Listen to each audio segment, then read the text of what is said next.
Good morning students. In this video we are going to discuss about very important concept plant breeding from the chapter strategies for enhancement in food production. Let us see today's concept in detail. Traditional farming can only yield a limited biomass, isn't it so? The methods which are following by our ancestors, and as food for humans and animals, better management practices and increase in acreage can increase yield, but only to a limited extent.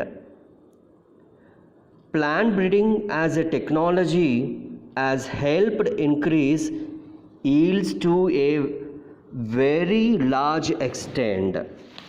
So that's why present generation scientists are using plant breeding technology to increase the yields enormously, whereas traditional farming method can give only limited biomass, only limited yield.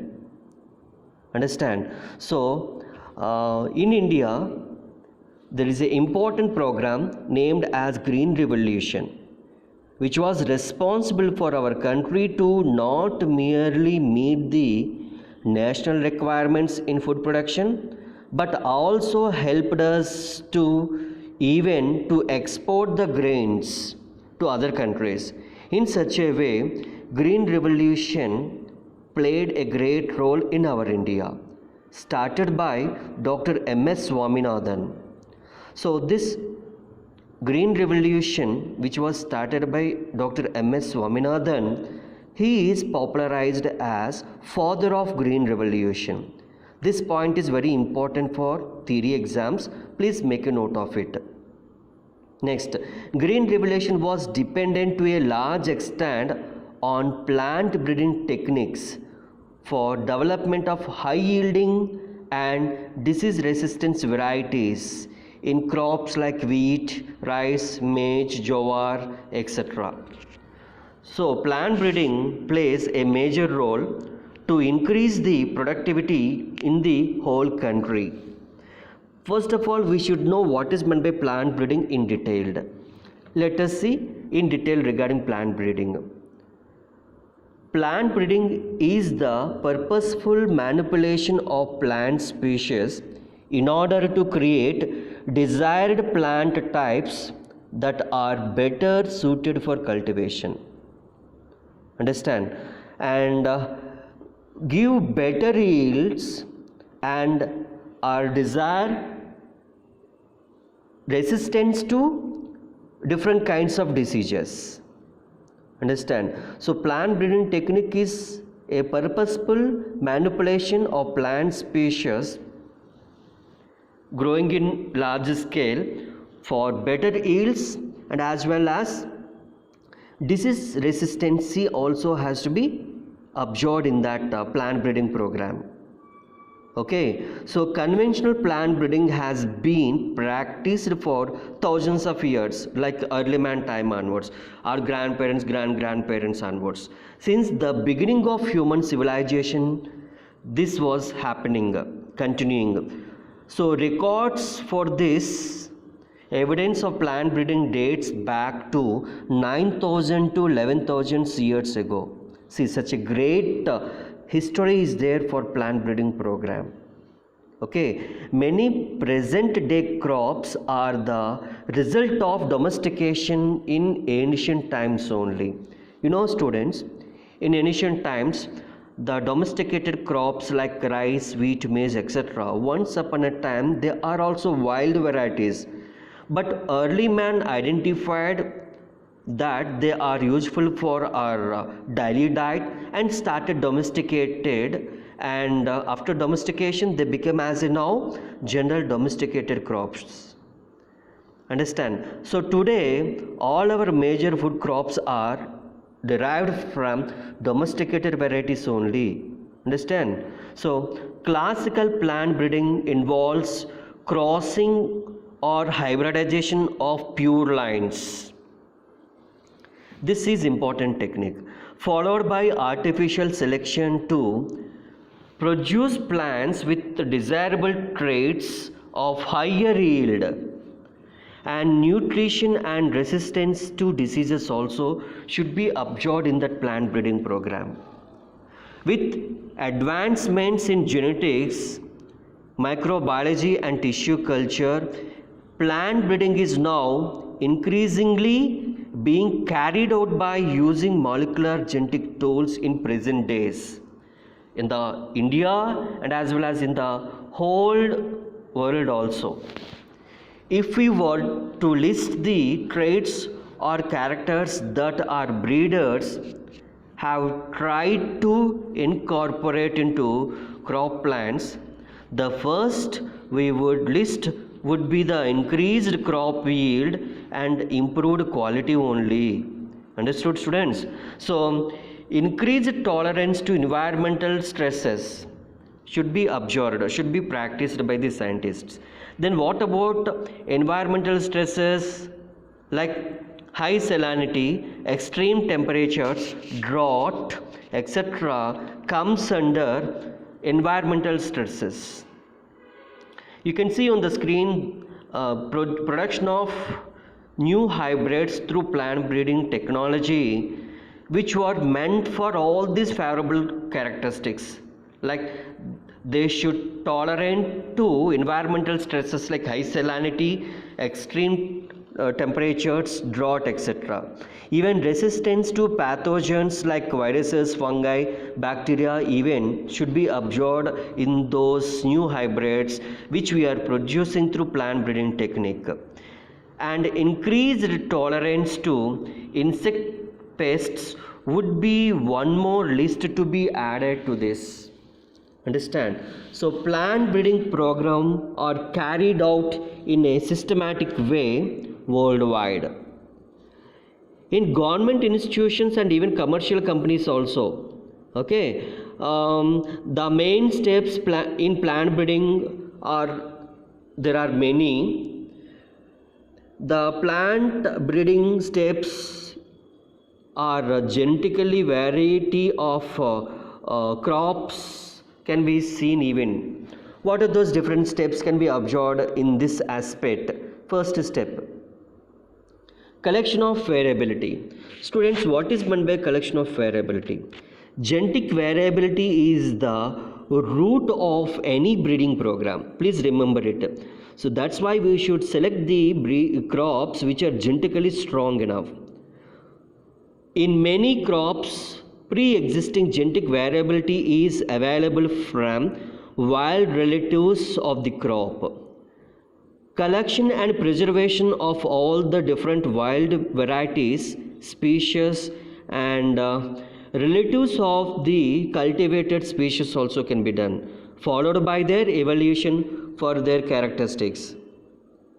So, cultivated species is a prerequisite for effective exploitation of natural genes viable in the populations.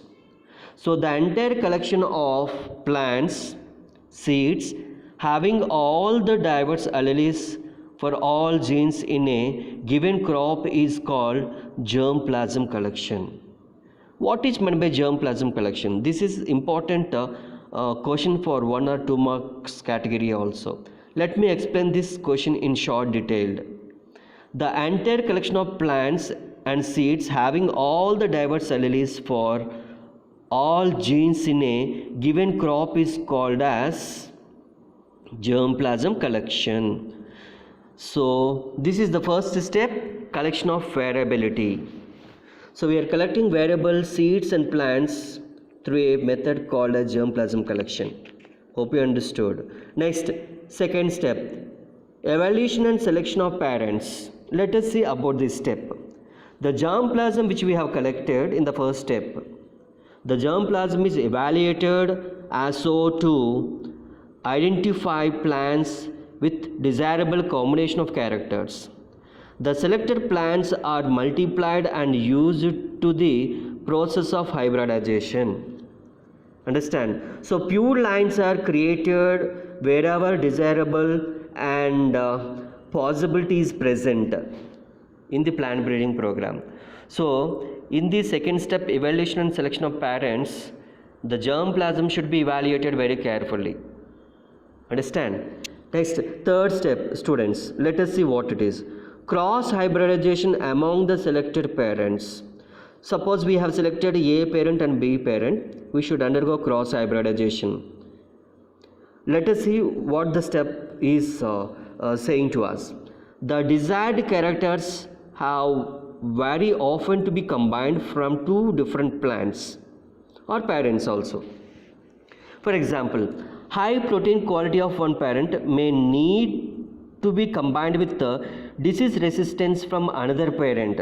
Then what may happen? The young one will be having both the characteristics. What are those?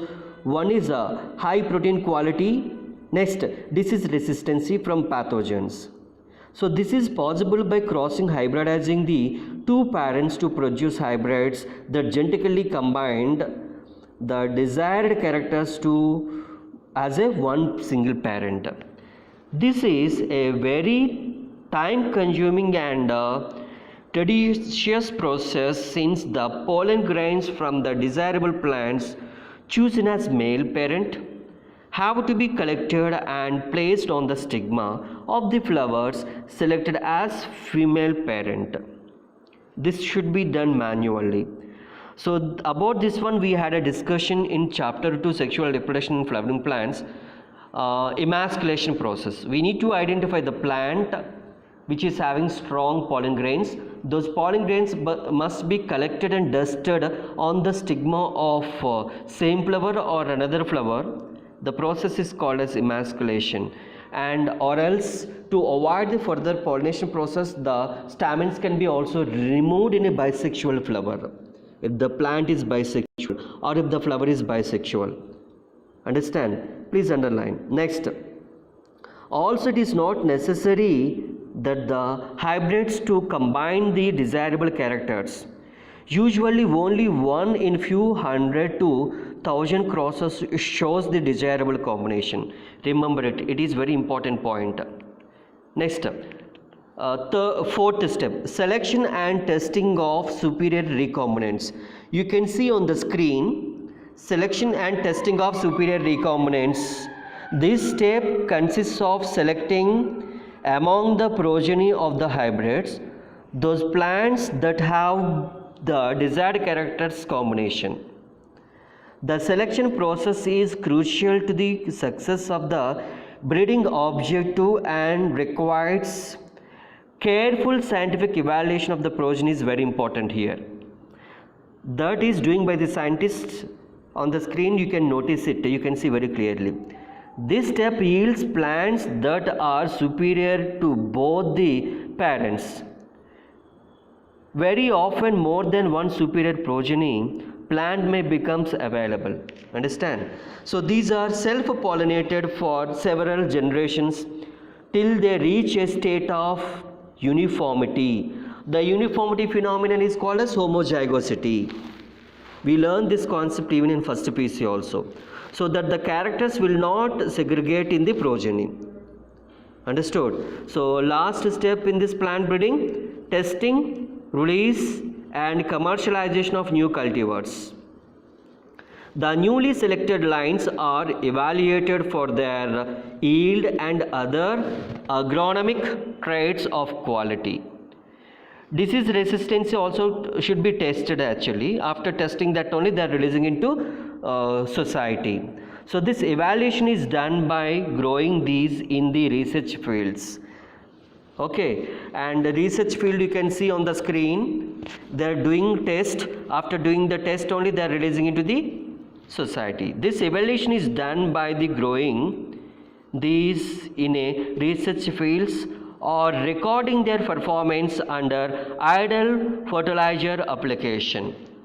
Irrigation and other crop management practices only should be practiced and tested and should be released into society for commercialization. The evolution in research fields is followed by the certain measurements only, by testing the materials in farmers fields. for at least 3 growing seasons at several locations in the country. For example, in Karnataka, in Andhra Pradesh, Telangana, in Delhi, or Haryana, in different states at a time. The test should be done by the scientist. If the got succeeded, that it should be released to the society for commercialization. That too, the testing should be done in different growing seasons only. Then only we can come to know either the plant should grow in a natural climatic conditions or not. Understood, students? So representing all the agroclimatic zones where the crop is usually grown. So the materials is evaluated in comparison to the best available local crop cultivars. Check or refer cultivars. So the cultivars will absorb it and will release into the market. India is mainly an agriculture country. We know this one. Since ancestors, since many centuries onwards, India's major occupation is agriculture only. Agriculture accounts for approximately 33% of India's GDP and employs nearly 62% of population. This concept is very important for competitive examination. Please remember and make a note of it. After India's independence, one of the main challenge to face by our country is nothing but producing enough food for the increasing population. Then how it is possible? As only limited land as fit for cultivation, for India differently it is a difficult challenge. India has to strive to increase the yields per unit area from existing farmland only. So the development of several high-yielding varieties of field and rice, jowar, maize in the mid of 1960s were increased a lot. As a result of various plant breeding techniques led to dramatic increase in food production in our country. So the decade is 1960s. So with that regard, the decade is called as Decade of Green Revolution. The movement is called as Green Revolution, started by a great scientist in our country, Dr. M.S. Swaminathan. So with this great contribution, the scientist Dr. M.S. Swaminathan is popularized as father of Green Revolution. Please make a note of it. It is important for one more category also. Who is father of Green Revolution? Dr. M.S. Swaminathan. Understand? So he produced some Indian hybrid crops for high yielding in our India. Understand? Let us see how he increased. First of all, let me discuss about wheat and rice. During the period of 1960 to 2000, wheat production increased from 10 million tons to 75 million tons, while rice production went up from 35 million tons to 89.5 million tons. See what an enormous increasement have taken place after independence, especially in the decade of 1960 till 2000. So this was due to the development of semi-dwarf varieties of wheat and rice only. So a great Nobel Prize awardee is here. His name is Norman E. Borlaug at International Center for Wheat and Maize Improvement in Mexico. He developed semi-dwarf wheat. Understand? So this scientist name is also very important. Remember it. In 1963, several varieties such as Sonalika and Kalyan Sona, which were high yielding and disease resistant, were introduced all over the wheat growing belt of India. Wheat growing belt of India means most probably North India. So in that North India, they started introducing this Sonalika and Kalyan Sona for high yield.